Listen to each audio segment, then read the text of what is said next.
Hello students, my self Anuradha Mittal और आज हम आए हैं आपसे एक बहुत ज़रूरी टॉपिक पर बात करने के लिए।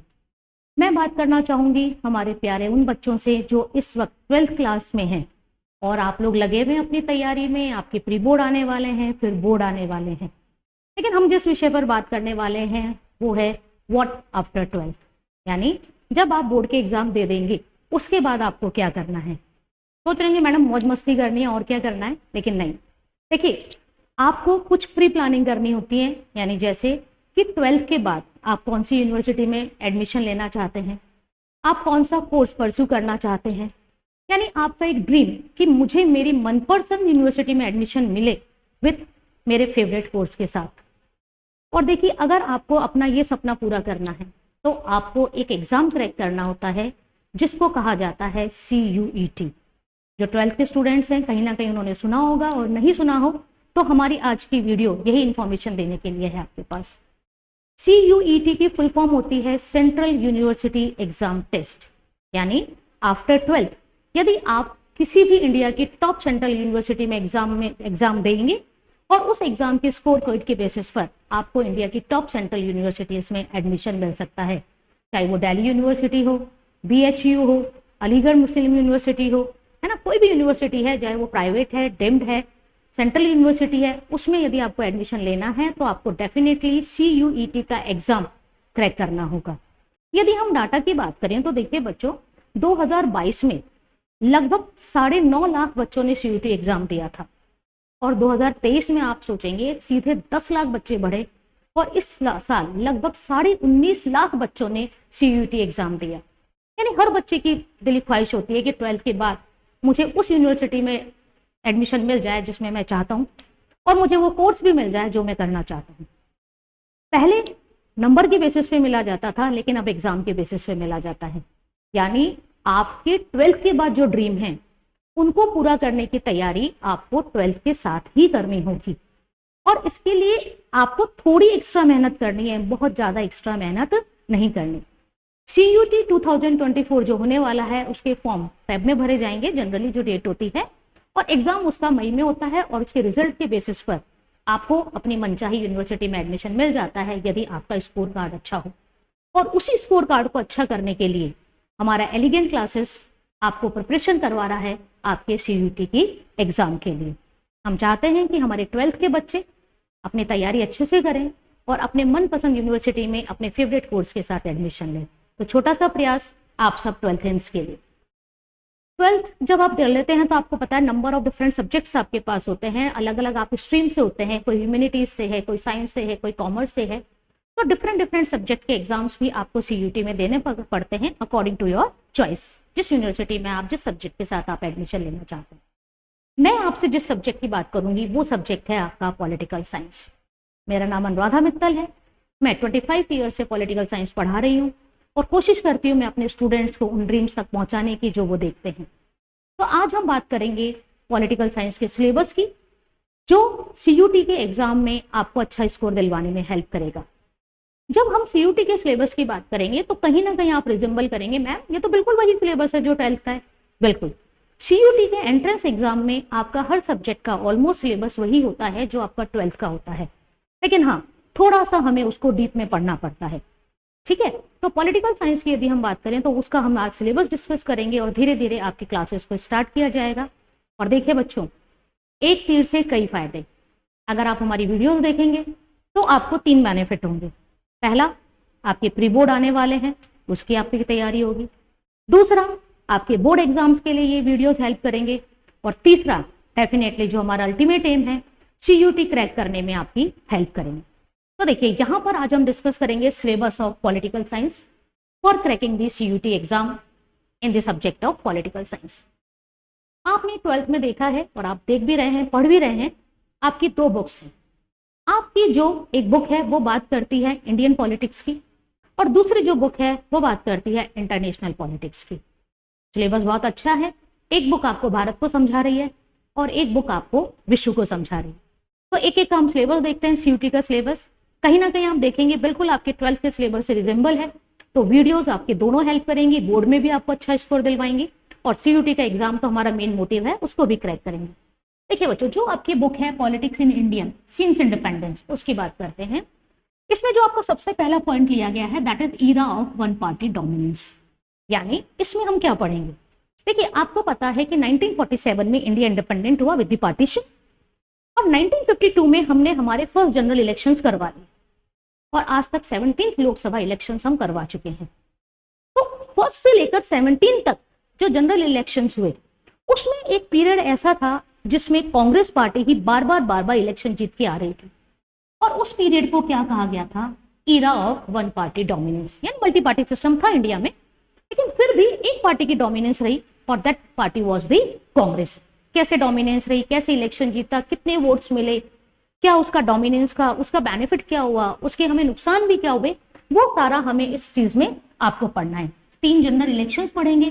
जो हमारी कांग्रेस पार्टी बनी, उसका नेचर कैसा था? अब वो पार्टी जब डोमिनेंस में आ रही है तो डेफिनेटली दूसरी पार्टीज उसको हराना चाहेंगी। तो इंडिपेंडेंट कोई पॉलिटिकल पार्टी ऐसी नहीं थी जो उसको डिफीट कर सके, इसलिए क्या हुआ? कोएलिशन गवर्नमेंट हमारे सामने आई, जिसे हम गठबंधन की सरकार कहते हैं, mixture of different political parties with different ideology. ठीक है, ये हमारा एक टॉपिक हुआ।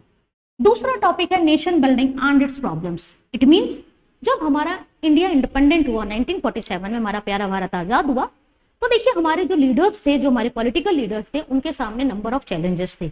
उन्हीं चैलेंजेस को हम यहाँ डिस्कस करेंगे, और ये देखेंगे किस तरह से हमारे लीडर्स ने किस तरह की पॉलिसी ऑप्ट करके उन चैलेंजेस को फाइट किया और सक्सेसफुली हम वहां से रिजॉल्व हो पाए। सबसे पहले अगर नेशनल बिल्डिंग की बात करेंगे तो हम नेहरू की अप्रोच की बात करेंगे। ऑब्वियसली आप समझ गए होंगे, नेहरू हमारे फर्स्ट प्राइम मिनिस्टर, और काफी लंबे टाइम तक 1964 तक वो हमारे प्राइम मिनिस्टर रहे। तो उन्होंने उन जो चैलेंजेस थे नेशन बिल्डिंग में, उसको कैसे कैसे सॉल्व किया, क्या क्या उनकी आइडियोलॉजी रही, कश्मीर को लेकर हमारी क्या प्रॉब्लम थी, क्या प्रॉब्लम है, हमारे जो स्टेट्स लैंग्वेज के बेसिस पर, एडमिनिस्ट्रेशन के बेसिस पर डिफरेंट होने की डिमांड कर रहे थे, उसके लिए हमने रीऑर्गेनाइजेशन ऑफ स्टेट्स के लिए रीऑर्गेनाइजेशन कमीशन ऑफ स्टेट बनाया, उसके बारे में हम पढ़ेंगे। लैंग्वेजेस इंडिया की पॉलिटिक्स में कितना इंपॉर्टेंट रोल प्ले करती हैं, भाषा, है ना। भारत में कहा भी जाता है पग पग पर पानी बदले और कोस कोस पर वाणी। तो उस लैंग्वेजेस को लेकर कैसे इंडिया में स्ट्रगल हुआ, कैसे हमने उसको दूर किया, किस तरह 8वीं अनुसूची में भाषाएं जोड़ी गई, वो सारी चीजें हम यहाँ पढ़ेंगे। उसके बाद हम बात करेंगे कि ये तो नेशनल बिल्डिंग से निकला, तो नेशनल बिल्डिंग में तो हमें हमारी इंडिया की यूनिटी बनानी थी, सिक्योरिटी बनानी थी, डेमोक्रेसी को मेंटेन करना था, ये सब काम था। लेकिन इसके साथ साथ इंडिया को अपने डेवलपमेंट के लिए भी सोचना था कि कैसे इंडिया अब इन सब मुसीबतों से उबर के, इन चैलेंजेस से उबर कर एक डेवलप्ड कंट्री बन रहा है, धीरे धीरे कैसे हम अपनी डेवलपमेंट करें। तो इसके लिए हमारी सरकार 5 ईयर्स प्लान लाती है, जो हम यूएसएसआर से बायस थे, यूएसएसआर से लेकर आते। स्टेट को एक्सपेंड किया गया, स्टेट के जो वर्किंग एरिया था वो कैसे स्पेंड हुआ वो पढ़ा हमने। ठीक है, इकोनॉमिक इंटरेस्ट देखेंगे, और हाँ यहाँ है नहीं लेकिन मैं बता दूं, यहाँ हम पढ़ेंगे how planning commission converted into the NITI Aayog. पहले हमारी जो गवर्नमेंट थी वो प्लानिंग कमीशन के अकॉर्डिंग काम करती थी, और जब मोदी जी की गवर्नमेंट आई तो उन्होंने प्लानिंग कमीशन को किस में ट्रांसफॉर्म कर दिया? नीति आयोग में ट्रांसफॉर्म कर दिया। अगला पॉइंट देखिए, अगला पॉइंट ये बात कर रहा है इंडियाज एक्सटर्नल रिलेशंस। यानी यहाँ देखिए, आप देखिए सिलेबस का पैटर्न देखिए कितना अच्छा है। पहले हमने बात करी कैसे जनरल इलेक्शंस हुए, कैसे हमारी कंट्री में गवर्नमेंट बनी। दूसरे टॉपिक में हम बात करें कि गवर्नमेंट बन गई लेकिन उसके सामने चैलेंजेस क्या क्या थे, उन चैलेंजेस को हमने कैसे रिजॉल्व किया। फिर हमने बात करी चैलेंजेस रिजॉल्व के साथ साथ हमने हमारी कंट्री के डेवलपमेंट के लिए क्या क्या सोचा। देखिए हर पॉइंट एक दूसरे से लिंक है। और फिर हम क्या बात कर रहे हैं कि अपनी कंट्री के साथ साथ हमने वर्ल्ड की दूसरी कंट्रीज के साथ रिलेशन कैसे मेंटेन किए, क्या हमारी आइडियोलॉजी रही, क्या हमारे नेशनल इंटरेस्ट है, किस तक हमने समझौता किया, कहाँ हमने समझौता नहीं किया, ये सारी चीजें हम यहाँ पढ़ेंगे। रिलेशंस जो हमें पढ़ना है, तो हमारे देश की जो फॉरेन पॉलिसी थी वो नेहरू के विचारों से प्रभावित थी उस समय। टाइम टू टाइम चेंजेस आए जो हम चैप्टर के साथ साथ पढ़ेंगे। फिर हम पढ़ेंगे इंडिया का रिलेशन चाइना के साथ, पाकिस्तान के साथ वॉर 1965, 1971, 1948, 1999, ये सारी वॉर्स हमें पढ़नी है। और obviously India's nuclear programme, Bharat की परमाणु नीति। आपको पता है इंडिया ने अब तक 2 न्यूक्लियर टेस्ट किए हैं, एक 1974 में जब प्राइम मिनिस्टर थी श्रीमती इंदिरा गांधी, और दूसरा 1998 में जब हमारे प्राइम मिनिस्टर थे श्रीमान अटल बिहारी वाजपेयी। उसके बाद देखिए, उसके बाद यदि हम देखें तो उसके बाद आपका है challenges and restoration of Congress system. यानी इन वॉर्स के बाद क्या हुआ, कांग्रेस की पॉपुलैरिटी थोड़ी थोड़ी गिरने लगी, है ना। और बीच में इंदिरा गांधी की सरकार भी गिरी, दूसरी पार्टी की सरकार भी गिरी बनी, लेकिन कैसे उस कांग्रेस ने अपने आप को रिस्टोर किया और वापस से फुल मेजोरिटी के साथ उन्होंने गवर्नमेंट बनाई, वो इसमें आएगा। लेकिन इस गवर्नमेंट के बाद भी क्या होता है, कांग्रेस में स्प्लिट आता है, कांग्रेस दो भागों में बढ़ जाती है। आज हम बिल्कुल ब्रीफ आपको ओवरव्यू दे रहे हैं आपके सिलेबस का, है ना। हम आपको ये बता रहे हैं कि आपका सिलेबस कितना इंटरेस्टिंग है। Political science is not a boring subject, political science is too much interesting subject. बिल्कुल कहानियां है, रटने वाली कोई चीज ही नहीं है यहाँ पर, ठीक है। कांग्रेस कैसे स्प्लिट हुई, स्प्लिट मतलब कांग्रेस का विभाजन, और कांग्रेस कैसे कंस्ट्रक्ट हुई, और आज की कांग्रेस और उस वक्त की कांग्रेस में क्या क्या अंतर है। फिर आप देख रहे हैं crisis of the constitutional order. यहां पर देखिए, आपने सुना होगा, कई बार हम कहते भी हैं कि भारतीय राजनीतिक इतिहास में काला धब्बा माना जाता है आपातकाल, जो कि 1975 में लगा था। उसी इमरजेंसी की पूरी हमें यहाँ पर कहानी पढ़नी है। यहाँ पर हमें पढ़ना है कि किस तरह से गवर्नमेंट के द्वारा इमरजेंसी लगाई गई, क्यों लगाई गई, क्या रीजंस थे, किस कारण से वो इमरजेंसी आई, क्या उसके बेनिफिट थे, क्या उसके ड्रॉबैक थे, क्या इंदिरा गांधी ने अपनी पावर्स का मिसयूज किया था, क्या जरूरत थी, वास्तव में जरूरत थी कि भारत में इमरजेंसी लगे, है ना। देखिए सुनने में कितना अच्छा लग रहा है, कितनी अच्छी अच्छी कहानियां हम सुनेंगे, कहानियां पढ़ेंगे और इंटरेस्ट के साथ हम हमारे सिलेबस को कवर करेंगे। इंदिरा गांधी का मोटिव क्या हुआ, इंदिरा गांधी की हत्या क्यों हुई, ये सारी चीजें हम इसमें पढ़ेंगे। और फिर भारत में एक नई पॉलिटिकल पार्टी का emergence, that is Janata party. यानी कांग्रेस पार्टी को जो सबसे पहले चैलेंज दिया वो जनता पार्टी ने दिया था, और 1977 में भारत में पहली बार फुली नॉन कांग्रेस गवर्नमेंट बनी थी। उसके बाद देखिए, आप देखेंगे अगला टॉपिक है रीजनल एस्पिरेशन एंड कॉन्फ्लिक्ट्स। यानी इंडिया को तो हम एक्सटर्नल लेवल पर हमने रिलेशन मेंटेन करे, डेवलपमेंट करा, सब कुछ करा, लेकिन कुछ रीजनल प्रॉब्लम्स भी इंडिया के साथ आई, और उन रीजनल प्रॉब्लम्स को अलग अलग तरह से सिचुएशन में सॉल्व किया गया। कश्मीर में आई, ठीक है, पंजाब में आई, सिख राइट्स, नॉर्थ ईस्ट में प्रॉब्लम्स आई, यानी हर एरिया में कहीं ना कहीं कोई ना कोई प्रॉब्लम थी, होगी, क्योंकि इंडिया क्या है, डाइवर्सिटी की कंट्री है, ठीक है। और डाइवर्सिटी के साथ यूनिटी मेंटेन करनी थी गवर्नमेंट को, डेवलपमेंट करना था, प्लान बनाना था, एक्सटर्नल रिलेशंस मेंटेन करने थे। देखिए कितना प्रेशर था, लेकिन फिर भी हमारी गवर्नमेंट ने सक्सेसफुली काम किया। ये सब आप कह सकते हैं एक तरह से हिस्टोरिकल टॉपिक्स थे। लेकिन अब नया टॉपिक एक और है, rise of new social movements. ऊपर की चीजें जितनी भी हमने देखी वो हमारा सिलेबस बात करता है पॉलिटिकल मूवमेंट्स की, यानी भारत की राजनीति में क्या क्या हुआ। लेकिन अब आपको पता है पॉलिटिकल रिफॉर्म्स के साथ सोशल रिफॉर्म्स भी बहुत इंपॉर्टेंट रोल प्ले करते हैं, और उन सोशल रिफॉर्म्स के लिए कौन कौन से मूवमेंट्स आए, वो सारे मूवमेंट्स हमें इस टॉपिक में पढ़ने हैं। फार्मर्स की हम बात करें, विमेंस की हम बात करें, एनवायरमेंट की हम बात करें, ठीक है, और यहाँ मंडल कमीशन की हम बात करेंगे जो ओबीसी को रिजर्वेशन देने की बात करता है। ये सारे टॉपिक इसमें आपके पढ़े जाएंगे। और यदि हम देखें इस वाली बुक में क्या है, डेमोक्रेसी एंड कोएलिशन पॉलिटिक्स, यानी 1990 के बाद से हमारी गवर्नमेंट ये कहा जाता है कोएलिशन के बेसिस पर ही चल रही है। Janata Dal, BJP, NDA, UPA, ठीक है, UPA is a coalition of that party that supports the Congress, NDA is a political party that is supported by the BJP party, ठीक है। तो कैसे 2004 से लेके 2014 तक और फिर 2014 से 2023 तक किस तरह की एनडीए और यूपीए की गवर्नमेंट बनी, करंट का इशू है, हमें यहाँ पर पढ़ना है। रिसेंट इश्यूज एंड चैलेंजेस, यानी 1947 से सिलेबस शुरू होता है और आज पर आकर खत्म होता है, यानी रिसेंट इश्यू एंड चैलेंजेस, यानी आज इंडिया के सामने कौन कौन से चैलेंजेस हैं, कौन कौन से इश्यूज हैं जिनसे ऐसा नहीं गवर्नमेंट को, हम सबको मिलकर निपटना है। तो देखिए ये एक बुक का मैंने आपको ओवरव्यू दिया, एक सिलेबस का ओवरव्यू दिया, और आपको सुनकर भी लगा होगा बड़ा इंटरेस्टिंग है। और इसको इंटरेस्ट करते हुए हम पढ़ेंगे 1947 के पार्टीशन से शुरू होंगे, वहां से इलेक्शन से शुरू होंगे, कितने इलेक्शन हुए, कैसे इलेक्शन हुए, कैसे कांग्रेस बनी, कांग्रेस में आप कह सकते हैं स्प्लिट क्यों हुआ, फिर वापस से रिकंस्ट्रक्ट हुई, इंडिया ने चाइना, पाकिस्तान, इनके साथ रिलेशंस कैसे मेंटेन करे, सोशल मूवमेंट कौन कौन से आए, अदर कोएलिशन गवर्नमेंट कैसे बनी, और रिसेंट इश्यूज क्या क्या हैं। ये सारा यानी पूरा इंडिया की पॉलिटिक्स आपकी इस वाली बुक में आती है, ठीक है। ये हमने एक बुक की बात करी। अगर अब हम आपके दूसरी बुक की बात करते हैं तो देखिए दूसरी बुक है आपकी कंटेम्परेरी वर्ल्ड पॉलिटिक्स, ठीक है। मैंने आपको बताया ही कि एक बुक इंडिया के दर्शन कराती है और दूसरी बुक विदेशों की सैर कराती है। तो देखिए सबसे पहले इस बुक का जो पहला चैप्टर है that is cold war era and world politics. आपको वर्ल्ड पॉलिटिक्स जो पढ़नी है, जो आपके सिलेबस में वर्ल्ड पॉलिटिक्स, वो है after the end of second world war, यानी सेकेंड वर्ल्ड वॉर जब एंड हो गया उसके बाद वर्ल्ड की पॉलिटिक्स कैसी रही रिगार्डिंग इंडिया और एक्सेप्ट इंडिया, वो सारा सिलेबस आपके इस वाली बुक में कवर होता है। यहाँ हम पढ़ेंगे दो सुपर पावर ब्लॉक्स के बारे में, आपको पता है शायद उनके नाम, यूएसए एंड यूएसएसआर। इन दोनों के बीच जो रिलेशन रहा 1945 से 1991 तक, उस रिलेशन को हम कहते हैं कोल्ड वॉर। कोल्ड वॉर क्या था, सिचुएशन क्या थी, रिजल्ट क्या थी, इमरजेंस क्यों हुआ, लंबे टॉपिक है लेकिन इंटरेस्टिंग है, वो हम समझेंगे। इस जो ये वर्ल्ड था इसको बाइपोलर कहा गया था। Bipolar means two super powers in the world. अब इस जो बाइपोलर वर्ल्ड था उसके सामने क्या क्या चैलेंजेस आए, कैसे वर्ल्ड बाइपोलर से यूनिपोलर बन गया, क्यों यूएसएसआर का डिसइंटीग्रेट हो गया, इन सब सवालों के जवाब आपको इस टॉपिक में मिलेंगे।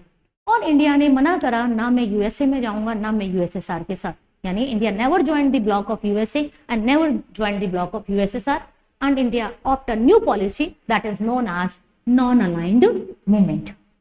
सेकेंड टॉपिक यदि हम देखें तो जो कोल्ड वॉर है इसका एंड होता है यूएसएसआर के डिसइंटीग्रेशन के साथ।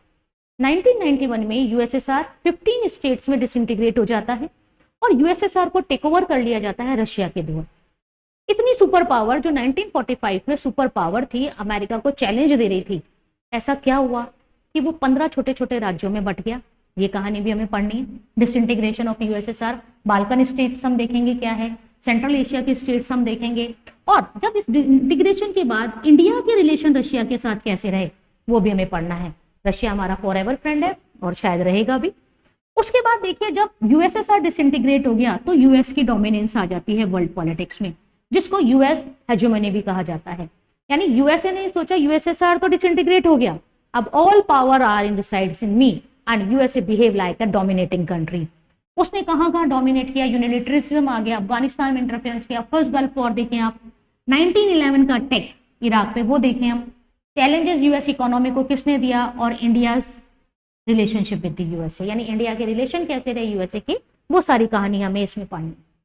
अब यूएसए की हेजेमनी आ गई तो पूरे वर्ल्ड में क्या हुआ, कुछ पावर्स ऐसी आई इकोनॉमिकली पॉलिटिकल जो यूएसए की पावर्स को चैलेंज करने लगी, और इन्हें क्या कहा गया, alternative centres of economic and political power. यानी ऐसी कौन से ग्रुप्स वर्ल्ड में निकल कर आए जो एक तरह से आप कह सकते हैं अमेरिका के सामने खड़े हो गए कि we challenged you your dominance. तो देखिए एक तो सबसे पहला आता है इसमें चाइनीज इकोनॉमी, और आपको जो पढ़ना है वो पढ़ना है European union, it is the group of 27 countries of the Europe, and ASEAN, it is the group of 10 countries of south east Asia, and India's changing relation with China. ये चीजें क्या बताएंगे आपको, how the alternative centres of power challenge the power of USA. उसके बाद देखिए south Asia in the post cold war. Post cold war means after the 1991, यानी जब कोल्ड वॉर खत्म हो गया उसके बाद जो साउथ एशिया था, साउथ एशिया मतलब पाकिस्तान, भारत, नेपाल, भूटान, बांग्लादेश, श्रीलंका, मालदीव, इन कंट्रीज को हम इंक्लूड करें तो ये साउथ एशिया की कंट्रीज मानी जाती है। ठीक है, इसमें हम पाकिस्तान की गवर्नमेंट पढ़ेंगे, how Pakistan government transform between military rule and democratic rule. Ethnic conflicts पढ़ेंगे श्रीलंका में।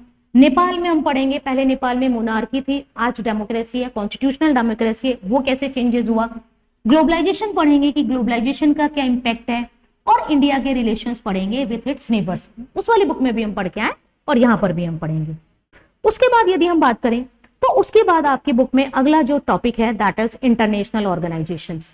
ठीक है, कुछ इंटरनेशनल ऑर्गेनाइजेशंस की भी बात की गई है, यानी वर्ल्ड में वो इंटरनेशनल ऑर्गेनाइजेशन जो वर्ल्ड पीस को सिक्योर रखती हैं, वर्ल्ड की कंट्रीज को सिक्योरिटी देती हैं, इकोनॉमिक हेल्प देती हैं, पॉलिटिकली स्ट्रॉन्ग करती हैं। और इनमें से यदि हम एक देखें तो एक इंपॉर्टेंट ऑर्गेनाइजेशन निकल कर आती है दैट इज यूएनओ। ठीक है, United Nation of Organization that formed on 24 October 1945। पूरी कहानी भी पढ़ेंगे हम उसकी। इसके बाद हम देखेंगे कि इसमें न्यू इंटरनेशनल इकोनॉमिक ऑर्गेनाइजेशंस पढ़ेंगे, एनजीओस के बारे में पढ़ेंगे, ठीक है, और ग्लोबल गवर्नेंस के बारे में पढ़ेंगे। अभी हर गवर्नेंस अपनी कंट्री में काम कर रही है, लेकिन अब यहाँ पर एक नया टॉपिक, बहुत अच्छा टॉपिक जुड़ा है, what are the new institutions that try to frame global governance.